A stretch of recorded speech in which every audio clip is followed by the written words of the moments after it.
지금 주사 맞는 게 무슨 주사입니까? 물어봐야 돼요. 그래서 스테로이드가 조금 들어갔습니다. 그러면 몇 밀리그램 썼습니까? 약품 이름은 뭐고 몇 밀리그램을 썼습니까? 요거를 이제 알려줄 거 아닙니까? 아니면 또 화를 내고 안 알려주는 의사도 있을 거고.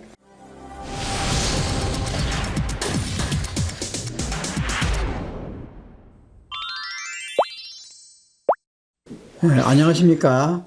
전광남 정형외과 의원 원장 전광남입니다. 이번 시간은 매우 중요한 얘기를 하려고 합니다. 다름 아닌 스테로이드에 대해서 말씀드립니다. 스테로이드라는 말은 우리 환자분들은 뼈주사 이렇게 표현하기도 합니다. 의학적으로는 그렇게 표현하지 않지만 왜 뼈주사 또는 스테로이드 주사가 우리 몸에 해로운지, 또 과연 그렇게 해로우면 쓰지 말아야 될 것인지 거기에 대해서 말씀드리겠습니다. 여러 가지로 그 스테로이드란 말이 사용에 따라서 약도 되고 독도 되고 그렇습니다. 그런데 적절한 양으로 적절하게 사용했을 때는 엄청나게 좋은 효과를 가집니다. 그렇지만 이 효과의 뒷면에는 또 엄청난 부작용도 같이 따라옵니다. 스테로이드란 말은 도대체 무슨 뜻인가요? 이것은 호르몬의 일종인데 부신피질 호르몬이라고 해서 콩팥이 이렇게 있으면 그 위에 꽃갈처럼 이렇게 생긴 부신피질이라는 곳에서 우리 몸에 정상적으로 분비되는 호르몬입니다. 매일 호르몬 분비되는 용량이 10ml 정도 돼요. 10ml. 누구나 다 이렇게 그 정도 분비되고 있어서 우리 몸에 원래 갖고 있는 호르몬입니다. 그런데 우리 몸에 염증이 있어서 우리가 스테로이드를 쓰게 되면 그 아픈 부위, 염증이 있는 부위에 효과가 대단히 뛰어나기 때문에 더군다나 값도 굉장히 싸요. 그렇기 때문에 모든 의사들이 스테로이드를 쓰게 되는데 많은 의사들이 스테로이드를 쓰고 있을 걸로 저는 생각이 됩니다. 이 스테로이드에 대한 그 지침, 그 다음에 양, 이런 것들이 매우 중요하기 때문에 스테로이드에 대한 부작용을 우선 먼저 알아봐야 되겠습니다. 얼굴부터 발끝까지 전부 다 부작용이 온다고 보면 되는데, 눈에는 특히 녹내장 같이 당뇨병성 백내장 뭐 이런 것부터 시작해서 피부, 특히 피부에는 주로 얼굴이 동그랗게 되는 그 영어로는 문 페이스 같은 그런 동그란 얼굴이 생깁니다. 또 피부가 벌겋게 돼요. 그게 이제 꼭 술이 취한 것처럼 되고, 그 다음에 목 뒤에 보면은 버팔로 험프라고 들소가 이렇게 뒤에 이렇게 뿔룩 튀어나오지 않습니까? 하여튼 그런 그 현상이 나타나요. 그러니까 다른 말해서 그 팔다리보다는 몸의 중심에 지방이 많이 쌓이게 돼서 아주 비만이 굉장히 심하게 됩니다. 그리고 인해서 우리가 척 봐서도 이 사람 벌써 스테로이드에 대한 부작용이 왔구나 하는 것을 우리가 알 수 있고요. 그 다음에 저는 이제 정형외과 의사다 보니까 정형외과 환자들 중에 간혹 대퇴골두 무혈성 괴사라는 이 엉치뼈가 이게 썩어버리는 그런 병이 있습니다. 그 병도 스테로이드에 의해서 오게 되는데, 미국 보고에 의하면 단 한 차례 주사를 맞았는데도 이 무혈성 괴사가 와서 수술까지 해야 되는 그런 보고도 있습니다. 단 한 번에요. 그 외에 이제 주로 우리가 많이 오는 게 내과적인 질환, 특히 심장, 췌장, 콩팥, 위 모든 장기에 스테로이드에 대한 부작용이 심각하게 따라옵니다. 그 중에서 우리가 특별히 유념해야 될 것은 이제 콩팥. 콩팥에 대한 손상이 굉장히 심하게 올 수 있는데, 췌장도 마찬가지고요. 콩팥에 이상이 오면 그것이 원래부터 콩팥에 이상이 있어서 온 것인지 아니면 스테로이드로 인해서 더 나빠진 것인지 그걸 구별하는 방법은 저는 내과 의사가 아니라서 잘 모르겠지만, 최근에 아주 불행한 일이 있었는데 제 아주 친한 후배의 모친인데 무릎 아프고 허리 아프고 다리 저리고 해서 정형외과에 많이 다닌가 봐요. 그래서 몇 달, 몇 년을 다니다가 도저히 힘들어서 저한테 이제 문의가 왔어요. 그래서 제가 그 어머니한테 물어봤어요. 어머니, 뼈 주사라는 거 맞아봤죠? 정형외과 다니면서. 그랬더니 많이 맞았대요. 그래, 몇 번 맞았습니까? 했더니 수도 셀 수 없이 맞았답니다. 그래요.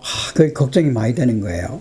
이런 분인 경우는 스테로이드를 절대 써서는 안 되거든요. 왜 그러냐면 1년에 써야 될 분량을 이미 다 써버린 환자예요. 그러면 1년에 얼마만큼 써야 되느냐 생각을 해볼 수밖에 없잖아요.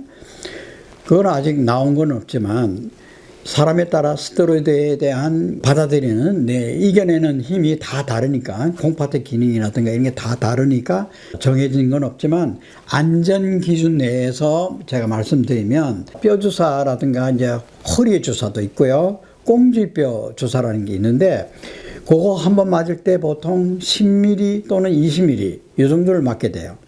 한 3번만 맞으면 벌써 30에서 60mm 이상 맞게 되거든요. 그렇게 되면 그건 1년치 다 된 거예요.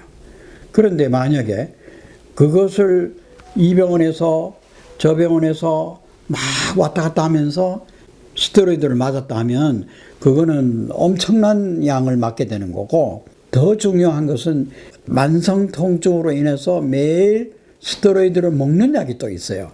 먹는 약은 한 5ml 정도 되는데 하루 하나의 용량이, 그거를 매일 먹었을 경우에는 진짜 말도 못할 그 부작용이 나타납니다. 그래서 보통 의사들은 어느 정도 쓰다가 이제 테이퍼링이라고 해서 조금씩 줄여 나가서 완전히 끊어야 되는데, 여기서 문제가 발생해요. 스테로이드로 인해서 진통, 염증을 깔아앉히던 사람은 다른 약이 안 들어요.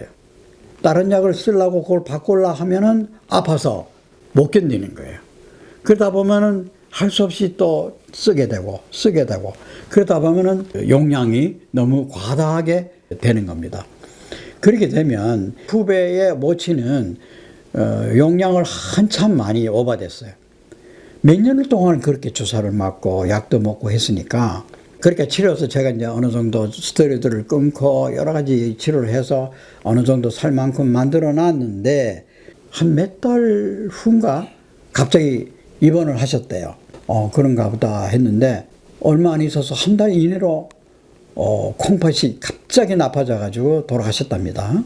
이 할머니가 계속해서 통팥에 이상이 있었다면 옛날부터, 그러면 내과에도 가셔서 뭐 검사도 하고 다 했을 건데 전혀 그런 증세가 없이 스테로이드를 장기 복용한 경우 갑작스럽게 돌아가신 경우도 제가 이번에 경험을 했어요.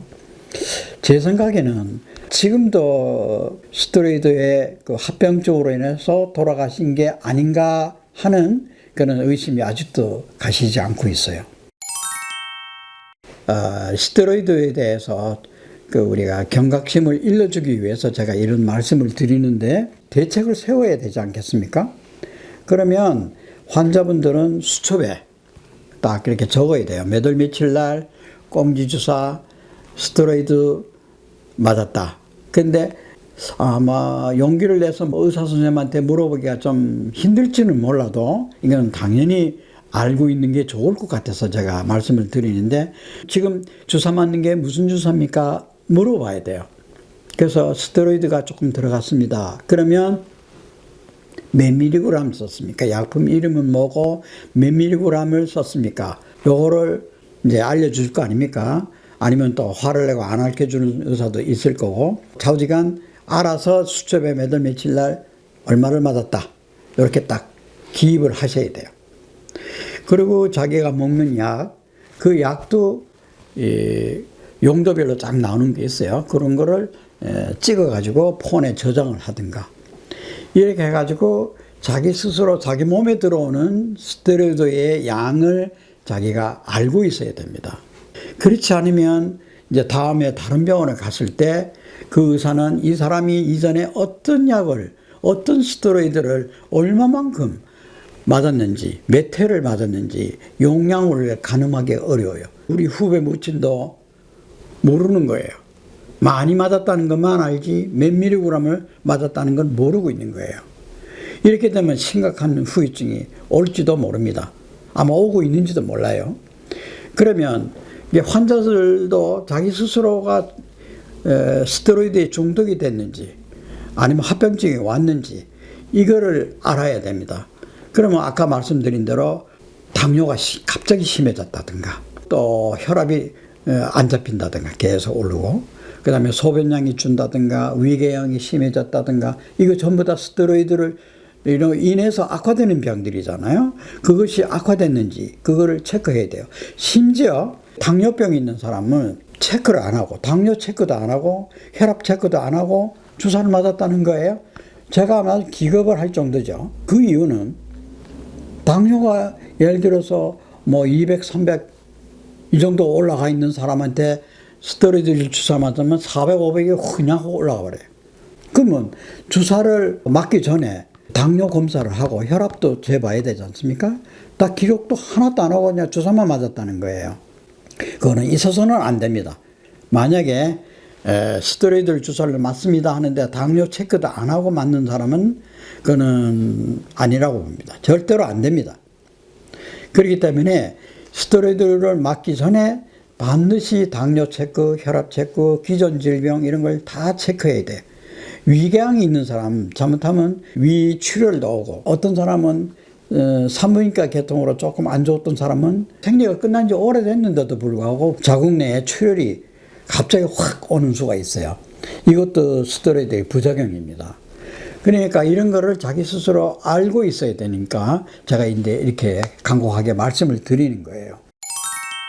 자, 그러면 환자분들의 대처는 자기가 스스로 스테로이드 양을 체크를 해야 된다는 사실, 수첩에 적어놔야 된다는 거.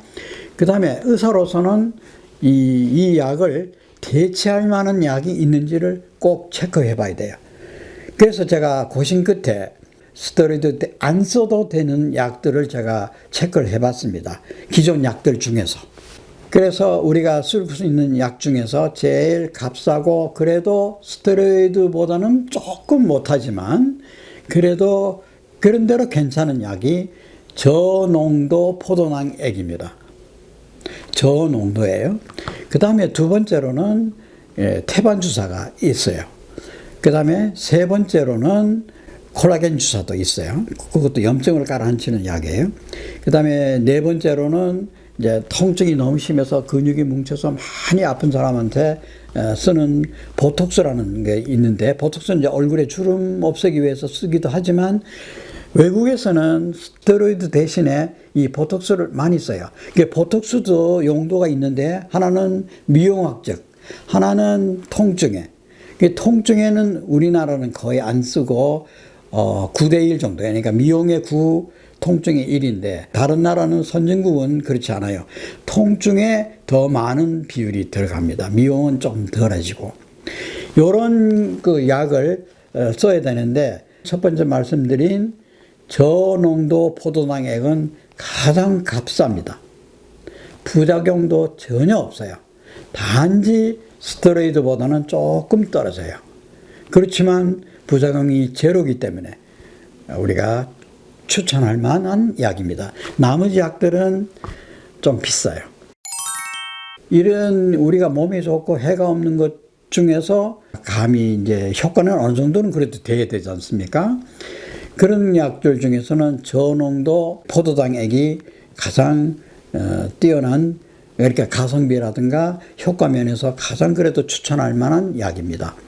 저는 다른 병원에서 치료하다가 만성통증으로나 뭐 여러 가지 통증으로 인해서 치료를 받고 저한테 오신 분들 중에서 스테로이드를 하나도 안 쓴 경우는 한 번도 본 적이 없어요. 전부 다 썼어요. 그러니까 이제 예를 들어서 꽁지뼈 주사 또는 허리 주사를 스테로이드입니다. 그거를 한 서너 번 이상 맞아서 효과가 없다면 앞으로 절대 써서는 안 됩니다. 왜냐면 안 그래도 몸에 해로운 약을 두세 번 썼는데도 효과 없다면 앞으로 서너 번 써도 효과 없다는 얘기예요. 그렇기 때문에 그거는 절대 써서는 안 된다 이 얘기입니다. 그리고 이제 대체 약물도 있어야 되겠고, 그 다음에 의사들도 각성을 해야 돼요. 저는 만약에 스테로이드를 꼭 써야 된다 그런 케이스가 있다면 그러니까 가령 예를 들어서 저농도 포도당에게 듣지 않는 사람, 태반에도 안 듣는 사람, 이런 사람들한테는 스테로이드를 진짜 눈곱만큼 씁니다. 다른 병원에서 예를 들어서 정기적으로 쓰는데 1ml를 쓴다. 1ml. 그러면 저는 0.01ml를 써요. 그런데도 안 쓴 것보다 훨씬 낫습니다. 그러면 0.01이면 다른 병원에서 예를 들어 100대를 맞았다. 다른 병원에서 한 대가 우리 병원에 100대랑 똑같은 거 아닙니까? 그러면 그 양을 우리가 적절히 조절해서 잠깐 쓰고 마는 거.